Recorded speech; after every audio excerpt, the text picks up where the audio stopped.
프랑스 파리 한복판 수조 원이 투입된 초대형 국립미술관에서 전대미문의 대참사가 벌어졌습니다.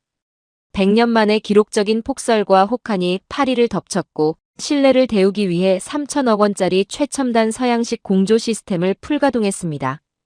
그런데 이 거대한 기계가 오히려 재앙의 씨앗이 된 겁니다. 사막보다 메마른 뜨거운 인공바람이 미술관 구석구석을 휩쓸자 수백 년 된 국보급 목조 조각상들이 비명을 지르듯 쩍쩍 갈라지기 시작했습니다. 수백억 원을 호가하는 중세 유화들의 물감은 바싹 말라 눈꽃처럼 바닥에 쏟아져 내렸죠. 프랑스 전역이 발칵 뒤집혔습니다. 언론은 연일 문화재 대량 학살이라며 미술관 수뇌부를 향해 불을 뿜었고 시민들의 분노는 하늘을 찔렀습니다. 파산과 구속의 벼랑 끝에 몰린 미술관. 수뇌부는 초비상 사태 속에서 만장일치로 한 나라의 기술에 긴급 구조 요청을 보냈습니다. 콧대 높기로 유명한 서양의 엘리트들이 두 무릎을 꿇고 간청한 그 나라, 바로 대한민국이었습니다. 도대체 한국의 어떤 기술이 이 끔찍한 재난을 멈춰 세운 걸까요? 지금부터 그 놀라운 이야기를 들려드리겠습니다.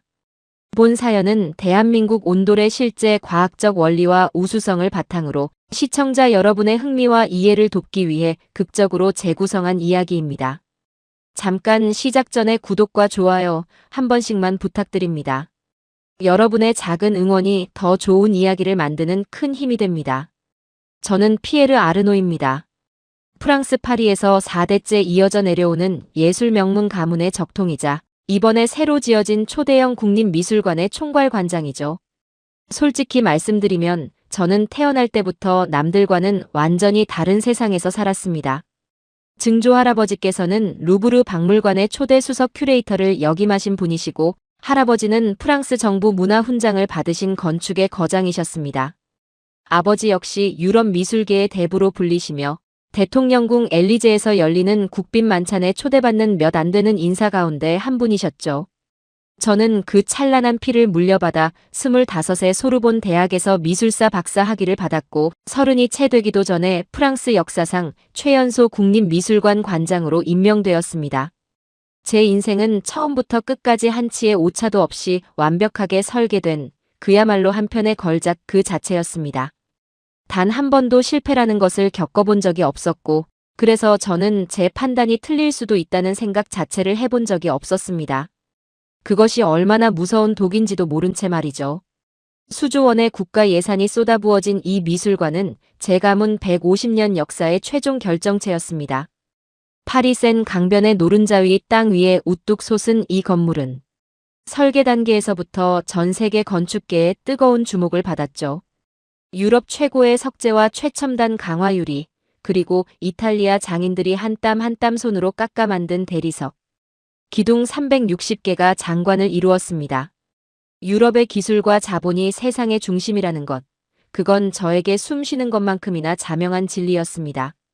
그래서 제 눈에 넣어도 아프지 않을 외동딸 카밀이 어느 봄날 한국에서 온 강진우라는 청년을 남편감이라며 제 앞에 데려왔을 때 저는 온몸에 피가 거꾸로 솟구치는 것을 느꼈습니다. 건축설비 공학 박사라는 직함이 붙어 있었지만 솔직히 제 눈에 그는 아시아의 작은 나라에서 건너온 그저 그런 기술자에 불과했습니다. 우리 가문 150년 역사에 어울리는 사위감은 결코 아니었죠. 딸이 왜 하필이면 이런 사내를 골랐는지 저는 도무지 이해할 수가 없었습니다. 카밀은 눈물로 호소했고 아내 마들렌도 진우가 예의 바르고 실력 있는 청년이라며 제게 기회를 달라고 수차례 부탁했습니다. 하지만 저는 단호했죠. 우리 집안의 격에 맞지 않는 사람이라고 그게 제 결론이었습니다. 저녁 식사 자리에서 진우와 마주 앉을 때면 저는 일부러 시선을 주지 않았고 진우가 건네는 한국산 녹차 선물도 하인에게 치우라고 손짓할 뿐이었습니다. 저의 냉대가 반복될수록 카밀의 얼굴에는 그림자가 짙어졌지만 저는 그것마저도 당연한 교육이라고 여겼습니다. 그 청년의 눈에서 어떤 감정이 스쳐가는지 저는 관심조차 없었습니다. 그런데 이 청년이 저를 진짜로 경악하게 만든 사건이 터졌습니다. 미술관 설비 설계가 한창이던 어느 날 진우가 핵심 회의에 참석하겠다고 나선 겁니다. 딸의 체면을 봐서 단 한 번만 들어주자는 심정으로 마지못해 자리를 허락했는데 이 청년의 입에서 나온 제안은 저의 상상을 완전히 초월하는 것이었습니다. 미술관 바닥 전체에 엑셀 파이프를 깔아 따뜻한 물을 순환시키는 한국식 건식 온도를 도입하자는 것이었죠. 천장의 덕트에서 정밀하게 온도를 제어하는 최첨단 시대에 바닥에 파이프를 묻어서 물을 데우겠다니요. 저는 귀를 의심하며 최고급 샴페인 잔을 테이블에 탁 내려놓고 실소를 터뜨렸습니다. 주변의 유럽인 기술자들도 피식피식 웃음을 참지 못하는 게 보였죠.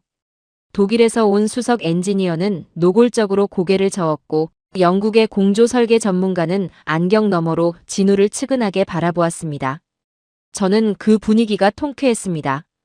결정적인 순간은 가문의 대저택에서 열린 성대한 만찬 자리에서 터졌습니다.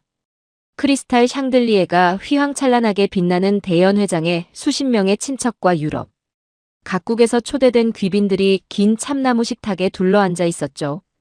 진우가 며칠 밤을 새워 공들여 그린 한국식 엑셀 파이프 설계 도면을 떨리는 손으로 조심스럽게 펼치는 순간 저는 그 도면을 낚아채듯 집어들었습니다.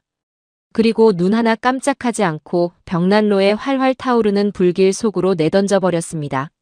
진우가 잠도 못 자고 심혈을 기울여 완성한 도면이 불꽃에 휩싸여 시커먼 재로 변해가는 동안 그 청년의 얼굴이 종이처럼 하얗게 질려가는 것이 똑똑히 보였습니다. 카밀이 비명에 가까운 소리를 질렀지만 저는 눈썹 하나 까딱하지 않았습니다. 와인잔을 우아하게 기울이며 진우를 머리끝에서 발끝까지 천천히 훑어보았습니다. 그 시선에는 숨길 생각조차 없는 노골적인 경멸이 가득 담겨 있었습니다. 저는 좌중을 둘러보며 또박또박 선언했습니다. 이 시대의 바닥을 불로 데우는 원시적인 동양의 운막 방식을 대프랑스 국립미술관에 감히 들이밀다니. 예술품은 정밀한 기계식 공조로 엄격하게 통제해야 하는 것이라고요. 그리고 진우를 똑바로 노려보며 차갑게 내뱉었습니다. 자네의 그 얄팍한 상식은 자네 나라에서나 쓰시게. 좌중에서 폭소가 터져나왔고 저는 의기양양하게 잔을 높이 들어올렸습니다. 진우의 두 주먹이 하얗게 쥐어지며 부들부들 떨리는 것도 딸 카밀의 눈가에서 소리 없이 흘러내리는 뜨거운 눈물도 아내 마들렌이 식탁 아래에서 제 허벅지를 꽉 움켜쥐며 보내는 절박한 만류의 손길도 그 어떤 것도 한껏 부풀어 오른 저의 자존심 앞에서는 아무런 의미가 없었습니다. 저는 그날 그 자리에서 진우를 미술관 프로젝트에서 영원히 추방했습니다. 더 나아가 미술관 부지에 발도 들이지 못하도록 경비실의 사진까지 돌려가며 출입 자체를 완전히 금지시켰죠. 딸의 남편을 수십 명의 귀빈들이 지켜보는 자리에서 공개적으로 모욕하고 망신을 주고도 오히려 가문의 위신을 반석 위에 올려놓았다는 뿌듯함에 가슴이 벅찼습니다. 그것이 제 인생을 송두리째 파멸의 구렁텅이로 끌고 갈 최악의 실수인 줄도 모른 채 저는 완벽한 승리감에 흠뻑 취해 있었습니다. 제가 아무렇지도 않게 불태워버린 그 도면 한 장에 천년의 지혜가 응축된 기적의 설계도가 고스란히 담겨 있었다는 사실을 저는 까맣게 모르고 있었습니다. 만찬이 끝나고 텅 빈 대연회장, 벽난로 앞 바닥에는 진우의 도면이었던 것에 잔해 한 줌의 검은 재만이 쓸쓸하게 남아 있었습니다. 그 재가 머지않아 제 인생 전부를 집어삼킬 거대한 불씨가 될 줄은 그때의 저는 상상조차 하지 못했습니다. 미술관 신축공사가 막바지에 접어들었습니다. 저는 세계 최고 성능을 자랑하는 3천억 원 규모의 초대형 서양식 온풍기 시스템을 설치했습니다. 독일의 정밀 모터와 미국의 항공, 우주 기술이 결합된 높이만 3층짜리 건물과 맞먹는 거대한 철제 괴물이었죠. 이 기계 한 대의 가격이 웬만한 아파트 수십 채 값이었습니다.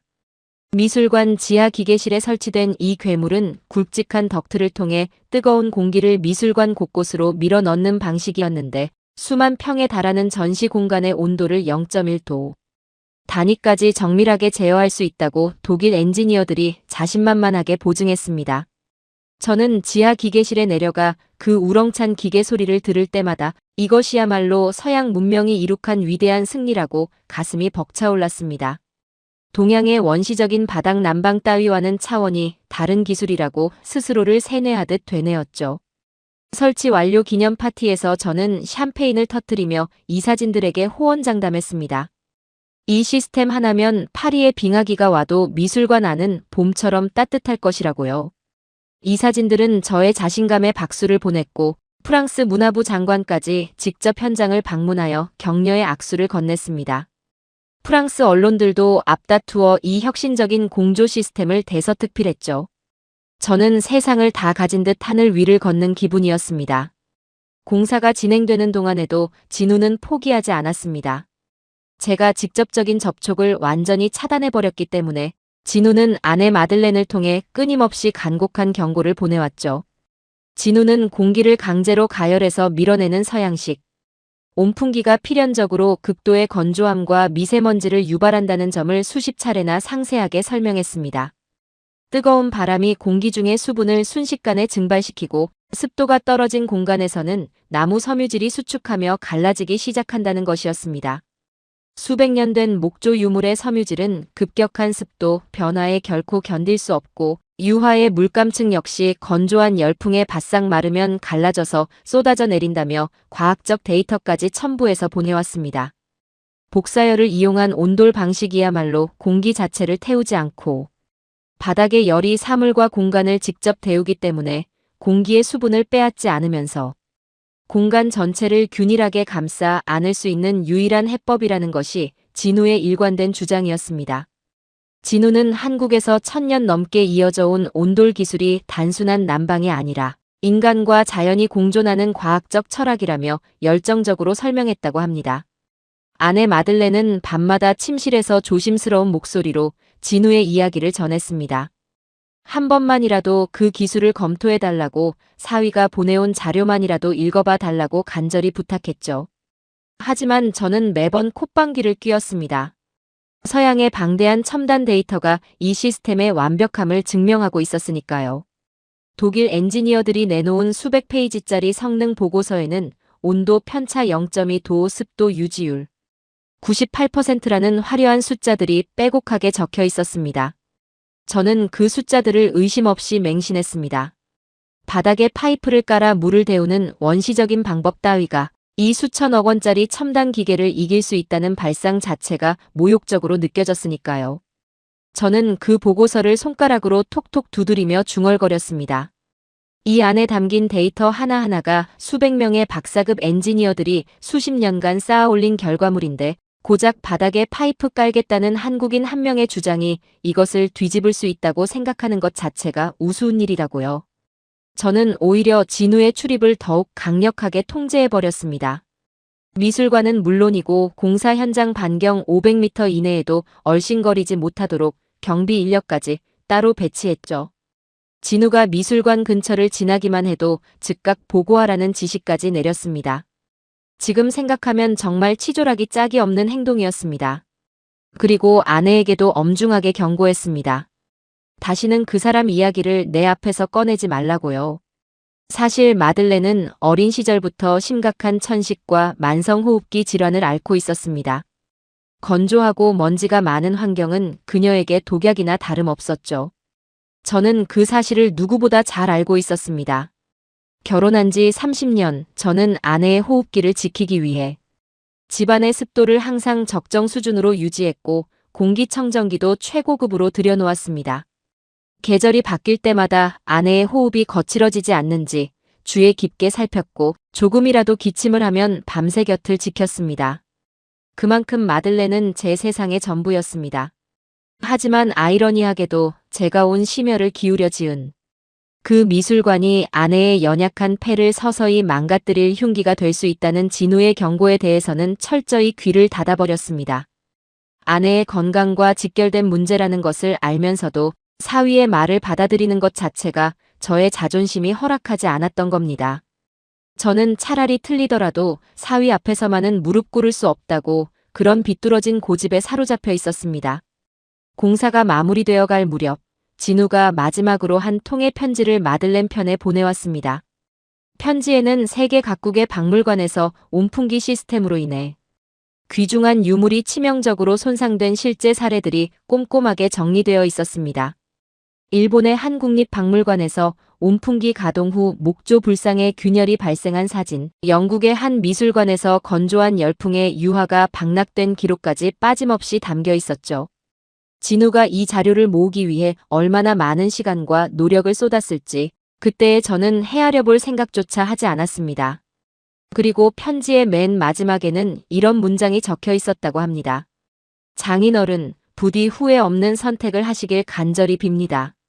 마들렌이 눈물을 글썽이며 그 편지를 제게 건넸을 때 저는 읽지도 않고 서랍 속 가장 깊은 곳에 쑤셔 넣어버렸습니다. 그날 밤 마들렌은 침대에서 소리 없이 한참을 울었습니다. 저는 그 울음소리를 들으면서도 모른 척 눈을 감았습니다. 그것이 제 평생의 사랑인 아내. 마들렌의 숨통마저 서서히 조여오는 선택이었다는 사실을 저는 꿈에도 몰랐습니다. 제 오만함은 예술품만 파괴하는 것에서 그치지 않을 참이었습니다. 그것은 제가 이 세상에서 가장 사랑하는 사람의 목숨까지 위협하는 돌이킬 수 없는 재앙의 서막이었습니다. 거대한 폭풍이 다가오고 있었습니다. 전 세계 언론과 국빈들이 모인 가운데 드디어 미술관의 화려한 개관식이 열렸습니다. 파리 시내를 수놓은 조명과 불꽃놀이가 밤하늘을 화려하게 물들였고 각국 대사와 유럽 왕실 인사들까지 참석한 성대한 행사였습니다. 레드카펫 위로 세계적인 예술가들과 컬렉터들이 줄지어 입장했고 수백 대의 카메라 플래시가 쉼없이 터졌습니다. 프랑스 대통령은 축사에서 이 미술관을 유럽 문명의 새로운 등대라고 칭송했고 전 세계 주요 언론들은 앞다투어 찬사를 쏟아냈습니다. 저는 턱시도를 빳빳하게 차려입고 단상 위에 서서 수천 명의 하객을 내려다보며 인생 최고의 정점을 찍고 있다는 확신에 가슴이 터질 듯 벅찼습니다. 카밀도 진우와 함께 참석했지만 저는 사위의 존재를 철저히 무시했죠. 아내 마들렌은 제 곁에서 환하게 웃고 있었지만 그 미소 뒤에 감추어진 불안의 그림자를 저는 읽지 못했습니다. 그저 이 영광의 순간이 영원히 계속되기를 바랄 뿐이었죠. 하지만 신은 교만한 자에게 자비를 베풀지 않는 법이었습니다. 축제의 여운이 채 가시기도 전에 하늘이 저를 시험하기 시작했습니다. 개관 직후 프랑스의 100년 만에 기록적인 혹한기가 들이닥친 겁니다. 시베리아에서 내려온 북극 한파가 유럽 전역을 꽁꽁 얼려버렸습니다. 파리의 기온은 영하 20도 아래로 곤두박질 쳤고 센 강마저 꽁꽁 얼어붙었습니다. 거리에 노숙자들이 얼어 죽었다는 뉴스가 연일 흘러나왔고 파리 시민들은 집 밖으로 나오는 것조차 두려워하는 지경이었죠. 학교와 관공서가 줄줄이 폐쇄되었고 프랑스 전체가 비상사태에 돌입했습니다. 방금 화려하게 문을 연 미술관도 예외는 아니었습니다. 거대한 유리와 석재로 이루어진 건물은 외부의 냉기를 고스란히 전달하는 거대한 냉동고나 다름없었습니다. 전시실 안의 온도가 급격히 떨어지면서 관람객들의 입에서 하얀 입김이 피어오르기 시작했습니다. 저는 즉각 3천억 원짜리 공조 시스템을 최대 출력으로 가동했습니다. 지하 기계실에서 엄청난 굉음이 울려 퍼졌죠. 건물 전체가 미세하게 진동하는 것이 느껴질 정도였습니다. 천장의 덕트라는 덕트에서 뜨거운 인공 바람이 쏟아져 나와 거대한 미술관 내부를 채웠습니다. 온도계의 숫자가 올라가는 것을 확인한 저는 안도의 한숨을 내쉬며 넥타이를 풀었습니다. 역시 서양의 첨단 기술은 배신하지 않는다고 자신했죠. 기계가 내뿜는 뜨거운 바람에 온몸이 훈훈해지는 것을 느끼며 저는 어리석게도 승리의 미소를 지었습니다. 하지만 기쁨은 단 하루를 넘기지 못했습니다. 개관을 축하하기 위해 미술관을 방문한 아내 마들렌에게 비극이 닥쳤습니다. 온풍기가 전력으로 뿜어내는 뜨거운 바람은 실내의 수분을 순식간에 빨아들여 공기를 사막보다 메마르게 만들어버렸습니다. 거기에 덕트를 타고 흩뿌려지는 미세한 먼지 입자들까지 합세했죠. 평소 심각한 천식과 호흡기 질환을 앓고 있던 마들렌에게 이 환경은 폐부를 직접 찌르는 보이지 않는 칼날이나 다름없었습니다. 하지만 그 순간 미술관 안에 있던 그 누구도 공기 속에 숨어있는 그 투명한 흉기의 존재를 눈치채지 못했습니다. 마들렌은 개관식의 감동을 저와 나누고 싶어서 무리를 하면서까지 전시실 구석구석을 둘러보았습니다. 하지만 30분도 채 되지 않아 마들렌이 갑자기 격렬하게 기침을 시작했습니다. 처음에는 가벼운 기침이었지만 순식간에 발작적인 해소로 변했죠. 그리고 아내는 손으로 입을 틀어막은 채 하얀 대리석 바닥 위에 무릎부터 꺾이며 쓰러졌습니다. 입을 막고 있던 손을 떼자 하얀 대리석 위로 선홍빛 핏방울이 뚝뚝 떨어져 내렸습니다. 빈틈없이 하얗고 깨끗한 대리석 바닥 위에 번져가는 선명한 핏빛의 대비. 그 광경은 제 눈에 평생 지워지지 않을 공포로 각인되었습니다. 주변의 관람객들이 비명을 지르며 뒷걸음질 쳤고 경비원들이 달려왔습니다. 카밀은 어머니의 이름을 부르며 울부짖었고 진우는 재빨리 마들렌의 머리를 받쳐올리며 기도를 확보했습니다. 저는 그 모든 것이 슬로 모션처럼 느리게 흘러가는 것을 멍하니 지켜볼 수밖에 없었습니다. 구급차 사이렌이 미술관 안을 가득 채웠고 마들렌은 산소 마스크를 쓴 채 들것에 실려 나갔습니다. 저는 구급차에 함께 올라타며 아내의 파랗게 질린 얼굴을 바라보았습니다. 마들렌의 입술은 보라색으로 변해 있었고 가쁜 숨을 몰아쉬는 마른 가슴이 비정상적으로 빠르게 오르락 내리락 했습니다. 30년을 함께한 아내가 이렇게 나약하고 작아 보인 적은 처음이었습니다. 제 심장은 천길 낭떠러지 아래로 철렁 내려앉았습니다. 돈과 권력을 총동원하여 유럽 최고의 호흡기 전문 의료진을 불러 모았지만 의사들의 진단은 절망적이었습니다. 마들렌의 폐는 이미 극도로 건조한 공기와 미세먼지에 심각하게 손상되어 있었습니다. 의료진은 이 환경이 계속되면 폐 기능이 회복 불가능한 수준으로 악화될 것이라고 냉정하게 통보했습니다. 저는 의사의 멱살을 잡고 싶은 충동을 겨우 참았습니다. 30년간 지켜온 아내의 폐를 제가 만든 미술관의 공기가 단 하루 만에 이 지경으로 만들어버린 것입니다. 중환자실 유리창 너머로 수십 개의 관에 연결된 채 누워있는 아내를 바라보며 저는 주먹으로 벽을 내리쳤습니다. 한 번, 두 번, 세 번. 주먹에서 피가 배어나왔지만 아무런 고통도 느껴지지 않았습니다. 아내가 저기서 죽어가고 있다는 사실 앞에서 주먹의 통증 따위는 아무것도 아니었습니다. 진우의 경고가 떠올랐습니다. 공기를 태워 밀어내는 온풍기는 폐에 치명적이라던 그 말이 마치 유령처럼 제 머릿속을 집요하게 맴돌았습니다. 서랍 속에 쑤셔 넣었던 그 편지의 마지막 문장이 저를 조롱하듯 되살아났습니다. 후회 없는 선택을 하시라던 그 문장이요. 하지만 저는 아직도 인정하고 싶지 않았습니다. 그것을 인정하는 순간 아내를 이 지경으로 만든 것이 다름 아닌 자기 자신이라는 끔찍하고도 참혹한 사실과 정면으로 마주해야 했으니까요. 저는 비겁하게도 그 진실로부터 도망치고 있었습니다. 중환자실의 차가운 복도에 홀로 앉아 머리를 감싸 쥐고 있는 동안에도 미술관에서는 또 다른 재앙이 소리 없이 시작되고 있었습니다. 아내의 폐를 갈기갈기 찢어놓은 그 사막 같은 바람이 이번에는 수백 년 된 국보들을 향해 이빨을 드러내고 있었던 것입니다. 진정한 지옥은 이제부터 시작이었습니다. 아내의 병상에서 비틀거리며 돌아온 저를 맞이한 것은 살아있는 지옥 그 자체였습니다. 병원에서 미술관으로 돌아오는 차 안에서도 저는 마들렌의 파랗게 질린 얼굴을 떨쳐버릴 수가 없었습니다. 하지만 미술관 정문을 열고 들어서는 순간 아내의 얼굴은 머릿속에서 순식간에 지워졌습니다. 왜냐하면 그보다 더 끔찍한 광경이 제 눈앞에 펼쳐져 있었으니까요. 고요해야 할 미술관 전시실 곳곳에서 정체 모를 섬뜩한 소리가 울려 퍼지고 있었습니다. 마치 거대한 뼈가 부러지는 듯한 소름이 끼치는 파열음이었습니다. 처음에는 건물의 구조적 문제인 줄 알았습니다. 하지만 소리의 근원을 추적한 순간 저는 그 자리에서 한 발짝도 움직이지 못한 채 얼어붙고 말았습니다. 눈앞에 펼쳐진 광경이 현실이 아니기를, 제발 악몽이기를 간절히 빌었지만 현실은 악몽보다 더 냉혹하고 잔인했습니다.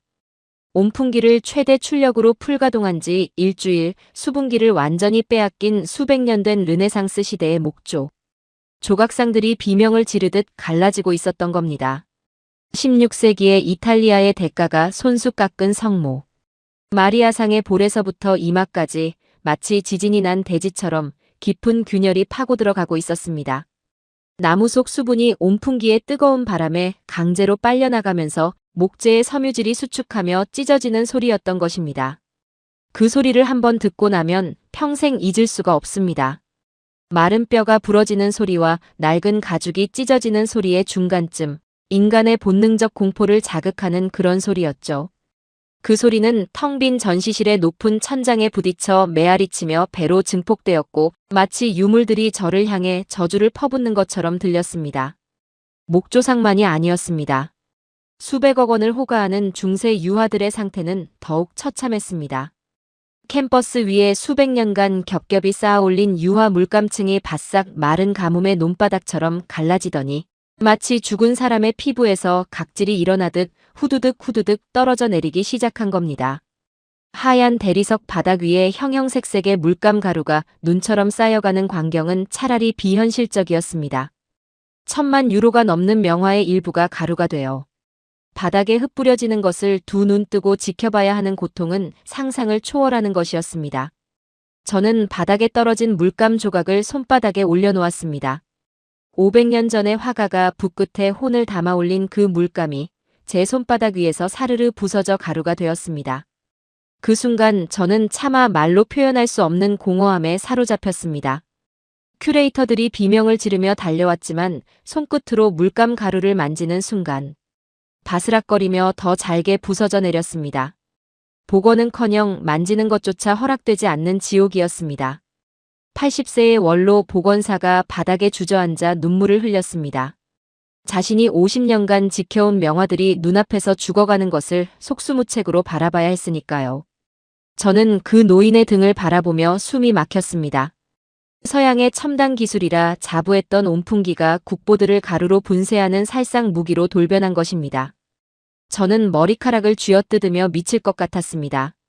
3천억 원의 첨단 장비가 수천억 원의 유물을 학살하고 있는 이 악몽 같은 현실을 도저히 받아들일 수가 없었습니다.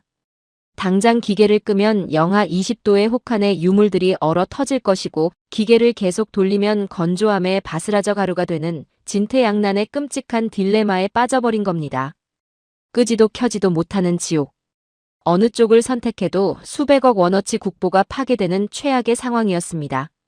온도와 습도, 이 두 마리 토끼를 동시에 잡지 못하면 모든 것이 끝장나는 상황이었죠. 저는 밤새 전화기를 붙들고 서양 최고의 공조 전문가들을 긴급 소집했습니다. 독일에서, 영국에서, 미국에서 세계적인 석학들과 전문가들이 비행기를 타고 날아왔습니다. 하지만 그들 모두 이 거대한 공간의 온도와 습도를 동시에 잡아낼 해결책을 내놓지 못했습니다. 습도를 올리기 위해 가습기를 수십 대 돌렸더니 온풍기의 뜨거운 바람과 만나 천장에서 결로가 생겨 물방울이 유화 위로 뚝뚝 떨어졌습니다. 그것은 또 다른 재앙이었죠. 한쪽을 고치면 다른 쪽이 무너지는 밑빠진 독의 물 붓기. 그야말로 수렁에 빠질수록 더 깊이 가라앉는 꼴이었습니다. 독일의 수석 엔지니어가 마지못해 고백했습니다. 대류 방식의 온풍기로는 이 규모의 공간에서 온도와 습도를 동시에 제어하는 것이 물리적으로 불가능에 가깝다고요. 3천억 원짜리 최첨단 기계가 실은 구조적인 한계를 안고 태어난 결함품이었다는 뜻이었습니다. 그 말을 듣는 순간 저의 무릎에서 힘이 빠졌습니다. 3천억 원이 허공으로 날아간 것도 모자라 그 기계가 오히려 국보를 학살하는 도구가 되었다니요. 미국의 공조 전문가도 영국의 건축공학자도 하나같이 고개를 저었습니다. 서양의 기술로는 답이 없다는 침묵이 회의실을 무겁게 짓눌렀습니다. 미술관 곳곳에서 들려오는 파열음은 시간이 갈수록 더 빈번해지고 더 크게 울려 퍼졌습니다. 매 시간 새로운 유물에서 균열이 발견되었고 새로운 명화에서 물감이 떨어져 내렸습니다. 저는 전시실 한가운데에 서서 바닥에 눈처럼 쌓여가는 물감 가루를 내려다보며 망연자실했습니다. 그 가루 하나하나가 수백 년의 역사여 수백억 원의 가치였습니다. 그리고 그 모든 것을 파괴한 장본인은 다름 아닌 사위의 간절한 경고를 비웃고 불태워버린 저 자신이었습니다. 온풍기의 뜨거운 바람이 제 뺨을 스칠 때마다 마치 뺨을 맞는 듯한 수치심이 밀려왔습니다. 그 바람 속에 진우의 목소리가 실려오는 것만 같았습니다. 복사열을 이용한 온돌이 유일한 해법이라고 수십 번이나 간청했던 그 목소리가요. 하지만 그때까지도 저는 그 사실을 완전히 직시할 용기가 없었습니다. 프랑스 언론이 문화재 학살이라는 제목으로 연일 대서특필하기 시작했고 시민들의 항해 전화가 미술관을 마비시켰습니다. 저는 관장실 문을 잠그고 불을 끈 채 어둠 속에 홀로 앉아 있었습니다. 3천억 원짜리 철제 괴물이 내뿜는 바람. 소리와 유물들이 갈라지는 파열음만이 어둠 속에 웅크린 저를 시시각각 끊임없이 고문하고 있었습니다. 매 파열음이 울릴 때마다 또 하나의 국보가 죽어가는 것이었고 저의 남은 인생도 함께 갈라지고 있었습니다. 프랑스 언론의 공세는 날이 갈수록 거세졌습니다. 모든 신문의 일면을 제 얼굴이 장식했고 그 아래에는 하나같이 문화재 학살자라는 제목이 붙어 있었습니다. 방송 뉴스에서는 미술관 앞에 모인 시민들이 제 이름을 외치며 사퇴를 요구하는 영상이 연일 흘러나왔죠. 국회에서는 특별조사위원회가 꾸려졌고 검찰은 제 직무유기 혐의에 대한 수사에 착수했다는 소식까지 들려왔습니다. 미술관 이사회에서는 제 해임을 논의하기 시작했고 변호사는 최악의 경우 실형까지 각오해야 한다고 귀띔했습니다. 파산과 구속, 그 두 단어가 동시에 저를 향해 달려오고 있었습니다. 가문 150년의 영광이 저 하나 때문에 하루아침에 먼지가 되어가고 있다는 자괴감이 금만 근의 무게로 온몸을 짓눌렀습니다. 거울 속의 제 얼굴은 열흘 사이에 10년은 늙어 있었습니다. 눈 밑에는 시커먼 그림자가 내려앉았고 볼은 움푹 꺼져 있었죠. 모든 것이 끝장나 가고 있었습니다. 어느 날 밤이었습니다. 텅 빈 미술관의 어두운 복도를 저 혼자 걷고 있었습니다. 전시실은 이미 긴급 폐쇄되어 정막이 흘렀고 천장의 덕트에서는 여전히 뜨거운 바람이 나지막하게 흘러나오고 있었습니다. 어디선가 또 파열음이 울렸습니다. 저는 걸음을 멈추고 주머니 속의 차가운 금속을 만지작거렸습니다. 아버지에게 물려받은 권총이었죠. 이 모든 것을 끝낼 수 있는 가장 간단한 방법이 손안에 쥐어져 있었습니다. 텅 빈 복도의 끝, 창문 너머로 파리의 야경이 흐릿하게 보였습니다. 아름다운 도시였습니다. 하지만 저에게 그 빛들은 더 이상 아무런 의미가 없었습니다. 아내는 병원에서 죽어가고 있고 국보들은 가루가 되고 있고 가문의 명예는 바닥에 떨어졌습니다. 제 손으로 만든 미술관이 제 손으로 모든 것을 부수고 있었습니다. 차가운 금속의 감촉이 손바닥에 더 선명하게 느껴졌습니다. 바로 그때였습니다. 복도 저 끝에서 느린 발소리가 들려왔습니다. 산소호흡기를 끼고 딸 카밀의 부축을 받으며 천천히 걸어오는 아내 마들렌의 모습이었습니다. 의사의 만류를 뿌리치고 병원에서 외출 허가를 받아낸 것이었습니다. 몸도 제대로 가누지 못하면서 아내는 제게 보여줘야 할 것이 있다며 기어이 미술관까지 온 것이었죠. 마들렌의 얼굴은 창백했고 산소호흡기 너머로 들리는 숨소리는 거칠었습니다. 하지만 그녀의 눈빛만은 이상하게 또렷하고 단호했습니다. 마들렌은 가쁜 숨을 몰아쉬며 떨리는 손으로 지하 3층의 낡은 수장고를 가리켰습니다. 피에르, 거기로 가봐요. 그것이 마들렌이 제게 건넨 전부였습니다. 더 말할 기력이 없었던 거죠. 하지만 그녀의 떨리는 손가락이 가리키는 방향에는 무언가 절박한 확신이 담겨 있었습니다. 저는 주머니 속의 차가운 금속에서 손을 뗐습니다. 저는 아내와 딸의 손에 이끌려 엘리베이터를 타고 지하 3층으로 내려갔습니다. 오래된 수장고 구역의 좁은 통로를 지나 굳게 닫힌 철문 앞에 섰습니다. 이런 곳에 무엇이 있다는 건지 저는 반신반의하며 무거운 철문의 녹슨 손잡이를 당겼습니다. 오래되어 삐걱거리는 소리가 어둡고 좁은 통로에 울려 퍼졌습니다. 문이 열리는 순간 저는 제 모든 감각을 의심해야 했습니다. 문 바깥은 숨통을 조이는 건조한 사막이었습니다. 폐를 찢는 듯한 뜨겁고 메마른 바람과 살을 애는 추위가 번갈아 덮치는 지옥이었죠. 그런데 그 철문 안쪽 한평 남짓한 작은 공간은 이 세상의 것이 아닌 듯한 완전히 다른 세계였습니다. 마치 봄날의 깊은 숲속에 들어선 것 같았습니다. 어머니의 품처럼 포근하고 코끝을 스치는 적당한 습기가 마치 이른 아침 이슬을 머금은 풀밭 같은 느낌이었죠. 바람 한 점, 소음 하나 없었습니다. 온풍기의 우렁찬 굉음도 폐부를 찌르는 먼지 섞인 열풍도 존재하지 않았습니다. 오직 발밑에서부터 바닥에서부터 피어오르는 묵직하고 부드러운 열기가 발바닥을 타고 온몸을 천천히 감싸 올라왔습니다. 저도 모르게 신발을 벗었습니다. 맨발이 바닥에 닿는 순간 차갑게 얼어붙어 있던 제 발끝에서부터 따뜻한 기운이 서서히 퍼져나가 무릎을, 허리를, 가슴을 녹여내리는 것이 느껴졌습니다. 그 온기는 거칠고 뜨겁지 않았습니다. 마치 한여름 볕에 달궈진 마당의 맨땅 위에 누웠을 때 등을 타고 스며드는 그런 깊고 은은한 열기였습니다. 폭력적이지 않고 강제적이지 않으며 마치 자연이 베푸는 선물처럼 조용하고 겸손한 온기. 저는 그 자리에 주저앉아 두 손바닥을 바닥에 짚었습니다. 손바닥을 통해 전해져 오는 그 묵직한 체온이 저의 차갑게 얼어붙었던 심장까지 천천히 녹여내리는 것이 느껴졌습니다. 마들렌이 떨리는 목소리로 고백했습니다.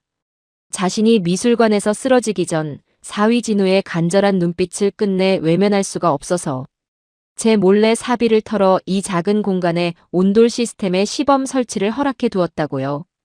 진우는 자비를 들여 한국에서 온돌 자재를 직접 공수해 와서 이 작은 수장고 바닥에 조용히 설치했다는 것이었습니다. 누구에게도 들키지 않게 밤에 몰래 작업했다고요. 마들렌의 눈에서 눈물이 주르륵 흘러내렸습니다. 저는 멍하니 아내를 바라보았습니다. 그리고 다음 순간 기적을 목격했습니다. 산소 호흡기를 끼고도 거칠게 헐떡이던 마들렌이 그 방 안에서 호흡기를 천천히 벗어내더니 깊고 고른 숨을 쉬기 시작한 겁니다. 온풍기에 건조한 바람이 없는 이 공간에서 적당한 습도가 유지된 이 따뜻한 공기 속에서 아내의 폐가 비로소 편안해진 것이었습니다. 마들렌의 거칠던 호흡이 점점 고르고 깊어지더니 창백했던 뺨에 서서히 혈색이 돌아오기 시작했습니다. 카밀이 어머니를 끌어안고 소리내어 울었습니다. 어머니가 다시 편하게 숨을 쉬는 것을 보며 안도와 서러움이 한꺼번에 터져나온 것이었죠. 저는 그 광경을 바라보며 등골을 타고 서늘한 식은땀이 주르륵 흘러내리는 것을 느꼈습니다. 진우가 옳았습니다. 처음부터 끝까지 완벽하게 진우가 옳았던 겁니다.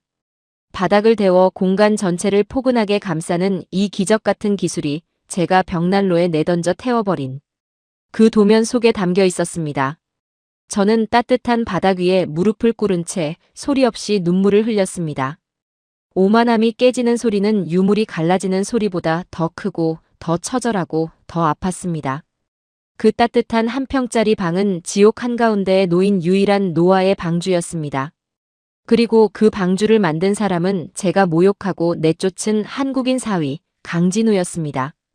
그 작은 한 평짜리 방이 일으킨 기적은 아내의 호흡에서 그치지 않았습니다.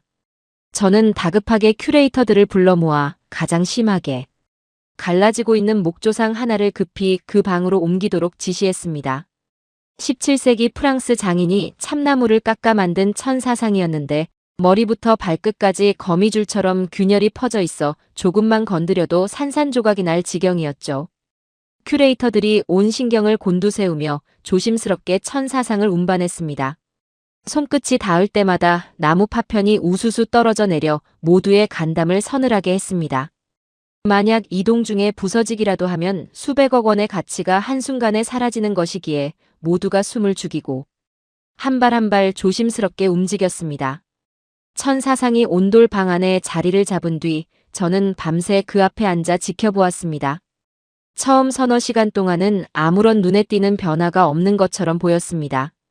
저는 초조하게 균열 부위를 들여다보며 밤을 지새웠습니다. 하지만 새벽녘이 되자 저는 제 눈을 의심해야 했습니다. 벌어져 있던 균열의 틈이 미세하게 좁아지기 시작한 겁니다. 바닥에서 피어오르는 복사열이 공기를 태우지 않고 공간 전체의 온도를 균일하게 올려주니 공기 중의 수분이 그대로 유지되었고 메말라 수축했던 나무 섬유질이 서서히 수분을 머금으며 본래의 부피를 되찾아가는 것이었습니다. 갈라지던 틈이 멈추고 뒤틀렸던 표면이 안정을 되찾았습니다. 죽어가던 유물이 숨을 쉬기 시작한 것이나 다름없었죠. 큐레이터들이 경탄의 탄성을 질렀고 저는 그 자리에 얼어붙은 채 한참을 바라보기만 했습니다. 3천억 원짜리 최첨단 기계가 일주일 동안 망쳐놓은 것을 한 평짜리 작은 온돌방이 하룻밤 만에 되돌려놓고 있었습니다. 이것은 기술의 승패를 넘어서는 철학의 차이였습니다. 진우가 수십 번이나 설명했던 복사열의 원리가 이제야 온몸으로 이해되었습니다. 서양의 온풍기는 공기를 뜨겁게 달궈서 강제로 불어넣는 방식이었습니다. 공기 자체를 가열하니 수분은 순식간에 증발하고 뜨거운 바람은 사물의 표면을 직접 때려 건조하게 만들었죠. 하지만 한국의 온돌은 완전히 다른 철학을 품고 있었습니다. 바닥 아래의 파이프를 통해 따뜻한 물이 순환하면서 바닥 자체를 데우고 그 바닥에서 발생하는 복사열이 위로 피어올라 공간 전체를 마치 햇살이 감싸듯 포근하게 안아주는 것이었습니다. 한겨울에 양지 바른 볕이 드는 방에 들어섰을 때 느끼는 그 따스함, 바로 그것이었습니다. 공기는 시원하고 깨끗한데 공간 자체가 따뜻한 그 신비로운 감각을 저는 태어나서 처음 경험하고 있었습니다. 공기를 직접 태우지 않으니 수분이 빼앗기지 않았고 바람이 없으니 먼지도 일지 않았습니다. 그래서 아내의 폐도 유물의 표면도 상처받지 않을 수 있었던 것이죠. 그것은 단순한 기계 장치가 아니었습니다. 사람의 호흡과 자연의 결을 배려하는 천년의 세월 동안 다듬어진 위대한 철학이요, 과학이었습니다. 천년이라는 시간 동안 수없이 시행착오를 겪으며 사람과 자연이 함께 살아가는 최적의 온도와 습도를 찾아낸 한 민족의 경험적 지혜가 응축되어 있었던 것입니다. 서양이 기계의 힘으로 자연을 제압하려 했다면 한국의 온돌은 자연의 원리를 겸손하게 빌려 사람을 돌보는 방식이었습니다. 그 근본적인 차이를 저는 이제야 뼈저리게 깨닫고 있었습니다. 제 오만함이 산산조각 나는 소리가 선명하게 들렸습니다. 진우가 벽난로의 불길 속에서 재로 변하던 그 도면에 이 모든 것이 담겨 있었습니다. 저는 구겨진 자존심 따위는 이미 아무런 가치도 없었습니다. 중요한 것은 진실이었고 진실은 이 바닥 위에 고스란히 증명되어 있었습니다. 저는 더 이상 망설일 여유가 없었습니다. 즉시 긴급 이사회를 소집하여 온돌 시스템의 전면 도입을 제안했습니다. 지하 수장고에서 촬영한 유물 복원 영상과 습도 데이터를 이사회 앞에 내밀며 이것이 유물을 살릴 유일한 방법이라고 호소했습니다. 온돌방에 들어간 천사상의 균열이 멈추는 영상을 보여주자 몇몇 이사는 놀란 표정을 감추지 못했습니다. 하지만 이사회 전체의 반응은 저를 깊은 절망에 빠뜨렸습니다. 늙은 이사들은 테이블을 내리치며 길길이 날뛰었습니다. 그들의 주장은 하나같이 똑같았습니다. 프랑스 국가에 자존심이 있는데 동양의 바닥 난방을 대프랑스 국립미술관에 깐단 말이냐는 것이었죠. 한 원로 이사는 대놓고 비아냥거렸습니다. 관장의 동양인 사위를 밀어주려는 사적인 계략이 아니냐고요. 그 말에 저는 온몸에 피가 끓어올랐지만 동시에 이를 악물었습니다. 불과 몇 달 전까지만 해도 저 역시 저들과 똑같은 말을 하던 인간이었으니까요. 하지만 이번만큼은 물러설 수 없었습니다. 이것은 체면이나 자존심의 싸움이 아니라 사랑하는 사람의 목숨과 프랑스 문화유산의 존망이 걸린 전쟁이었습니다. 병원에서 죽어가는 아내의 얼굴이 떠올랐고 바닥에 눈처럼 쌓이던 물감 가루가 떠올랐고 온돌방에서 편안하게 숨을 쉬던 마들렌의 모습이 떠올랐습니다. 저는 회의 테이블 위로 주먹을 내리쳤습니다. 당신들의 그 알량한 자존심 때문에 내 아내가 죽어가고 있고 천년의 역사가 가루가 되어 바닥에 쏟아지고 있소. 이것은 자존심의 문제가 아니라 생사가 걸린 문제요. 당장 한국인 강진우를 데려오시오. 회의실이 얼어붙었습니다. 프랑스 최고의 엘리트 가문 출신인 제가 한국인 사위를 불러달라고. 이사회 앞에서 절규한 것은 그들이 상상도 하지 못한 광경이었을 겁니다. 몇몇 이사들의 표정이 미세하게 흔들렸습니다. 영상 속에서 균열이 멈추는 장면은 누가 봐도 인상적이었으니까요. 하지만 대다수는 여전히 팔짱을 낀 채 고개를 저었습니다. 하지만 이사회의 완고한 벽은 쉽게 무너지지 않았습니다. 저는 더 큰 판을 벌여야 한다는 것을 깨달았습니다. 이사회만 설득해서는 안 되었습니다. 전 세계를 향해 진실을 말해야 했습니다. 그래서 저는 일생일대의 도박을 결심했습니다. 관장으로서 가진 마지막 권한을 사용해 전 세계 언론이 지켜보는 자리에서 모든 진실을 낱낱이 공개하기로 한 것입니다. 제 커리어의 관뚜껑에 스스로 못을 박는 행위였지만 더 이상 잃을 것이 없었습니다. 아니, 오히려 되찾아야 할 것이 너무나도 많았습니다. 아내의 건강, 유물의 안전, 그리고 제가 짓밟아버린 한 청년의 명예까지. 이튿날 아침 저는 제 비서를 불러 전 세계 주요 언론사에 긴급 기자회견 초청장을 발송하도록 지시했습니다. 미술관 대강당에서 중대 발표가 있을 것이라는 짤막한 안내문 한 장이 전부였지만 문화재 학살 스캔들의 당사자가 직접 입을 연다는 소식에 전 세계 언론이 들끓었습니다. 기자회견 당일 미술관 대강당에는 수백 명의 기자와 수십 대의 카메라가 진을 치고 있었습니다. 프랑스 주요 방송사는 물론이고 영국과 독일, 미국과 일본의 방송사까지 생중계 준비를 마친 상태였죠. 강당 밖에는 시민들이 모여 피켓을 들고 있었고 경찰 수십 명이 바리케이드를 치고 질서를 유지하느라 분주했습니다. 프랑스 역사상 미술관 관장의 기자회견에 이 정도의 인파가 몰린 것은 전례가 없는 일이었습니다. 저는 단상 위에 올라서서 수백 개의 카메라 렌즈를 마주했습니다. 플래시가 쉴 새 없이 터지는 가운데 저는 깊은 숨을 들이마셨습니다. 이 순간이 지나면 제 커리어는 완전히 끝날 것이었습니다. 하지만 상관없었습니다. 이미 결심은 서 있었으니까요. 단상 맨 앞줄에 앉아있는 아내 마들렌의 눈이 마주쳤습니다. 마들렌은 산소 호흡기를 쓴 채로도 고개를 끄덕여 보였습니다. 그 작은 고개짓이 저에게 마지막 용기를 주었습니다. 저는 마이크를 잡고 또박또박 말하기 시작했습니다. 프랑스가 자랑하는 3천억 원짜리 최첨단 공조 시스템이 사실은 국보를 학살하는 기계였다는 것을 저는 낱낱이 폭로했습니다. 온풍기의 구조적 한계를 설명하고 건조한 열풍이 어떻게 목조 유물을 갈라뜨리고 유화의 물감을 바스라뜨렸는지를 구체적인 데이터와 사진으로 보여주었습니다. 서양 최고의 공조 전문가 12명을 초빙했지만 단 한 명도 해결책을 내놓지 못했다는 사실도 공개했죠. 기자들의 얼굴에서 혈색이 빠져나갔습니다. 프랑스 국민이 세금으로 낸 3천억 원이 허공으로 날아간 것도 모자라 수천억 원어치 국보까지 파괴한 것이 확인된 순간이었으니까요. 그리고 저는 한 발 더 나아갔습니다. 이 지옥 같은 상황에서 유일하게 유물을 살려낸 기술이 있다고 말했습니다. 한국에서 1000년 넘게 이어져 온 온돌이라는 바닥 복사 난방 기술이라고요.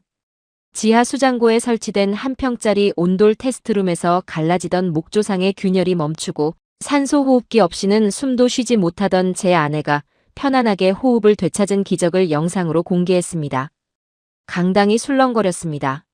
수백 명의 기자가 일제히 웅성거리기 시작했죠. 동양의 바닥 난방이 서양의 첨단 기계를 이겼다는 이 놀라운 반전에 강당 전체가 충격에 휩싸였습니다. 서양의 첨단 기계가 실패한 자리에서 동양의 전통 기술이 승리했다는 사실은 유럽인들의 자존심을 정면으로 강타하는 것이었죠. 하지만 영상 속에서 갈라지던 천사상의 균열이 멈추는 장면, 그리고 산소 호흡기를 벗고 편안하게 숨 쉬는 마들렌의 모습은 어떤 편견으로도 부정할 수 없는 명백한 증거였습니다.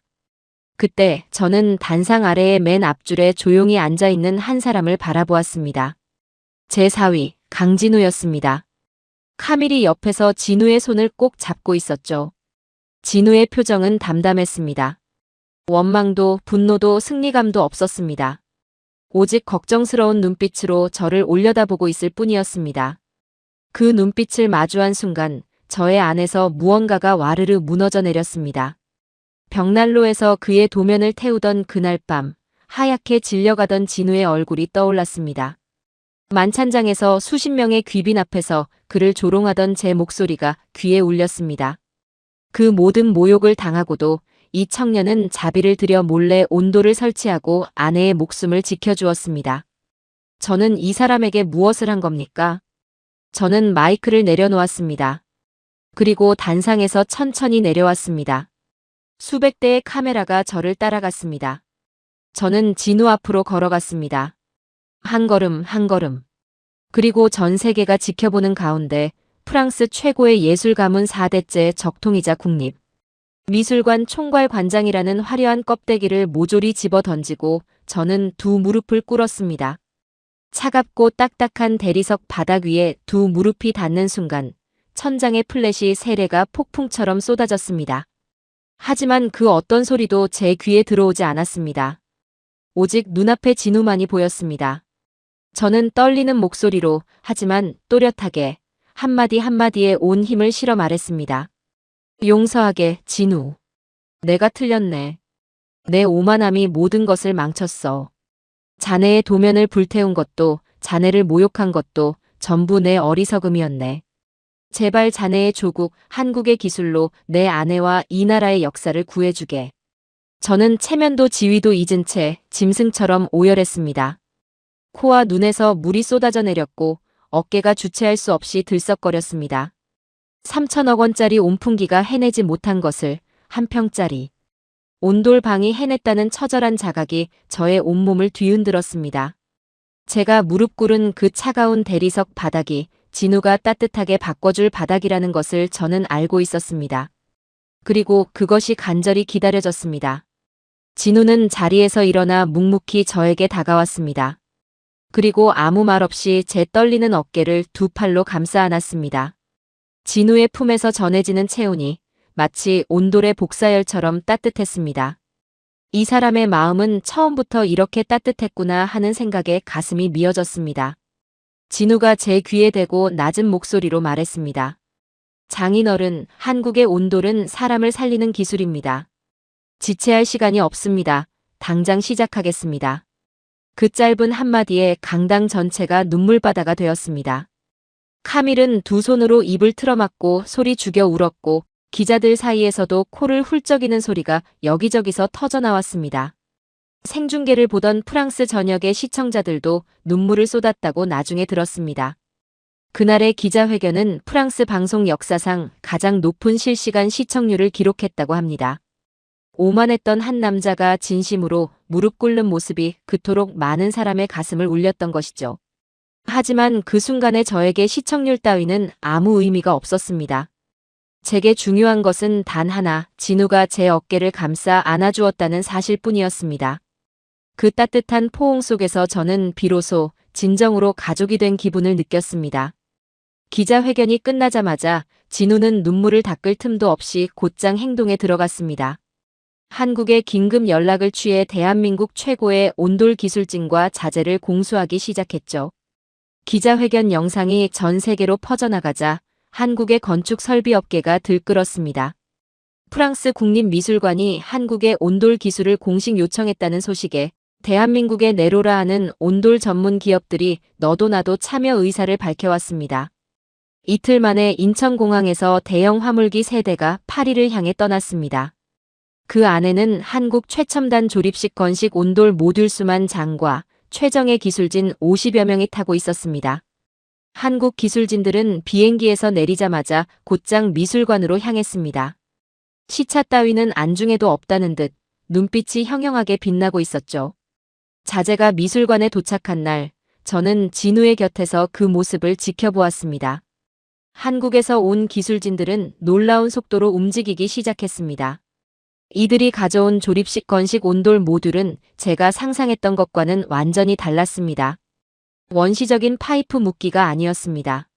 미술관의 이탈리아산 대리석 바닥을 1mm도 훼손하지 않고 마치 퍼즐 조각처럼 정밀하게 끼워 맞추는 최첨단 모듈이었습니다. 얇은 패널 속에 가느다란 엑셀 파이프가 정교하게 매설되어 있었고 그 위로 열전 도율이 극대화된 특수 합금판이 덮여 있었습니다. 블록처럼 딱딱 맞물리는 이 모듈들이 수만 평의 미술관 바닥을 융단처럼 빈틈없이 덮어나가는 속도는 경이로웠습니다. 프랑스 기술진들은 입을 떡 벌린 채 그 광경을 지켜보았습니다. 그들의 상식으로는 최소 몇 달은 걸릴 공사를 한국 기술진이 단 나흘 만에 끝내버린 것이었으니까요. 독일의 수석 엔지니어가 혀를 내두르며 진우에게 다가와 악수를 청했습니다. 이 기술의 정밀함과 시공 속도는 자신이 30년 경력에서 본 그 어떤 것보다도 놀랍다고 솔직하게 인정했죠. 진우는 겸손하게 웃으며 답했습니다. 이것은 한국의 수많은 기술자들이 수십 년간 현장에서 갈고 닦은 노하우의 결실이라고요. 나흘째 되는 날 새벽, 진우가 저를 불렀습니다. 모든 준비가 끝났다고요. 미술관 지하의 거대한 온풍기 가동이 전면 중단되었습니다. 3천억 원짜리 철제 괴물이 마지막 한숨을 내뱉듯 우웅하는 소리를 내며 멈추었죠. 수주간 미술관을 지배하던 그 거칠고 뜨거운 바람이 마침내 완전히 사라졌습니다. 미술관 전체에 어색할 정도의 고요가 찾아왔습니다. 지난 몇 주간 쉬지 않고 울려대던 기계 소음이 사라지니 마치 귀가 멍해진 것 같은 느낌이었습니다. 그리고 진우가 온돌 시스템에 스위치를 올렸습니다. 아무 소리도 나지 않았습니다. 굉음도 진동도 바람도 없었습니다. 완벽한 정막이었습니다. 저는 불안해졌습니다. 정말 작동하고 있는 건가요? 하지만 잠시 후 발밑에서 무언가를 느꼈습니다.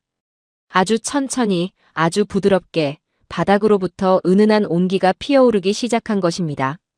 소리도 바람도 없이 마치 봄볕이 대지를 데우듯 발바닥에서부터 발목으로, 무릎으로, 허리로, 가슴으로 그 묵직하고 깊은 열기가 서서히 퍼져 올라왔습니다. 수만 평의 거대한 미술관이 소리 하나 없이 바닥에서부터 조용히 따뜻해지기 시작했습니다. 그 느낌은 마치 거대한 어머니의 품에 안긴 것 같았습니다. 폭력적이지도 않고 강제적이지도 않으며 그저 포근하게, 깊이 온 세상을 감싸 안는 그런 온기였습니다. 저는 신발을 벗고 맨발로 그 바닥 위에 섰습니다. 발바닥을 통해 전해지는 그 묵직하고 부드러운 열기에 저도 모르게 눈을 감았습니다. 이것이 진우가 그토록 지키고 싶었던 것이구나. 이것이 한국이라는 나라가 1000년 동안 품어온 온기구나. 그 깨달음이 전신을 관통했습니다. 그로부터 며칠 뒤 기적이 눈에 보이는 현실로 드러나기 시작했습니다. 쩍쩍 갈라지며 죽어가던 목조 조각상들은 바닥에서 피어오르는 적절한 온기와 보존된 습도 속에서 서서히 안정을 되찾았습니다. 벌어졌던 균열이 더는 진행되지 않았고 메마른 나무 표면에 미세한 수분이 돌아오기 시작했습니다. 유화의 물감이 더는 떨어지지 않았습니다. 큐레이터들이 환호성을 질렀고 80세의 원로 복원사는 조각상 앞에 무릎을 꿇고 감격의 눈물을 흘렸습니다. 50년간 지켜온 유물들이 다시 살아나는 것을 보며 노인은 진우의 손을 두 손으로 꼭 잡고 한참을 놓지 못했습니다. 그리고 제가 가장 기다리던 기적도 일어났습니다. 폐가 망가져 산소호흡기 없이는 한 발자국도 단 한 발자국도 걸을 수 없던 제 아내 마들렌이 온돌 바닥 위를 맨발로 천천히 걷기 시작한 것입니다. 발바닥에 닿는 따뜻한 바닥의 온기를 느끼며 마들렌은 한 송이 꽃처럼 환하게 웃었습니다. 30년 동안 함께한 아내의 그 미소가 그 어느 때보다도 아름다웠습니다. 그 미소를 본 순간 저는 또다시 무릎이 꺾였습니다. 하지만 이번에는 좌절의 무릎 꿇기가 아니었습니다. 감사의, 감격의, 그리고 한없는 부끄러움의 무릎 꿇기였습니다. 바닥에서 올라오는 한국의 따뜻한 온기가 저의 눈물을 조용히 말려주었습니다.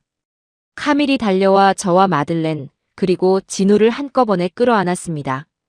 따뜻한 온돌 바닥 위에서 네 식구가 한 덩어리로 뭉쳐 웃고 울었습니다. 이것이 진정한 가족이었습니다. 혈연이 아니라 마음의 온기로 이어진 진짜 가족이요. 오늘도 미술관에는 전 세계에서 온 수많은 관람객들이 신발을 벗고 맨발로 바닥의 온기를 느끼며 경탄을 금치 못하고 있습니다. 바람 한 점 없이 포근하게 감싸 안는 그 신비로운 온기에 대해 세계 각국의 관람객들은 하나같이 감탄하며 묻습니다. 이게 대체 무슨 기술이냐고요? 저는 가슴을 펴고 대답합니다. 대한민국에서 1000년 넘게 이어져 온 사람을 살리는 기술이라고요. 위대한 나라가 탄생시킨 이 따뜻한 기술이 우리의 낡은 오만을 씻어내고 진정한 가족을 완성해 주었습니다. 저는 남은 평생 한국이 베풀어준 이 은혜에 깊이 감사하며 살아갈 것입니다. 제 인생을 구원한 온돌과 자랑스러운 한국인 사위 강진우에게 무한한 경의를 바칩니다. 그리고 사위의 도면을 불태우고 모욕했던 그날의 저 자신에게 말하고 싶습니다. 세상에서 가장 위대한 기술은 가장 화려한 기계 속에 있는 것이 아니라 사람을 향한 따뜻한 마음 속에 있었다고요. 대한민국 감사합니다. 여러분, 지금까지 프랑스 국립미술관 총괄관장의 극적인 사연을 함께 하셨습니다. 어떠셨습니까? 오만한 서구 열강의 콧대를 꺾어버린 것은 화려하고 시끄러운 첨단 기계가 아니었습니다. 바람 한 점 없이, 소리 한 번 없이 오직 바닥에서 피어오르는 조용한 온기로 사람과 자연을 동시에 살려낸 한국 고유의 온돌이 품은 따뜻한 철학이었습니다. 수백 년 된 문화재와 한 가족의 생명까지 살려낸 우리 기술의 위대함에 가슴 벅찬 자부심을 느낍니다. 대한민국의 천년 지혜가 세계의 중심에서 빛을 발한 이 이야기, 가슴이 뜨거워지셨다면 댓글에 온기 2글자만 남겨주십시오. 시청자님의 구독과 좋아요, 알림 설정은 채널 운영에 큰 힘이 됩니다. 이 감동적인 이야기를 주변에 널리 공유해 주십시오. 감사합니다.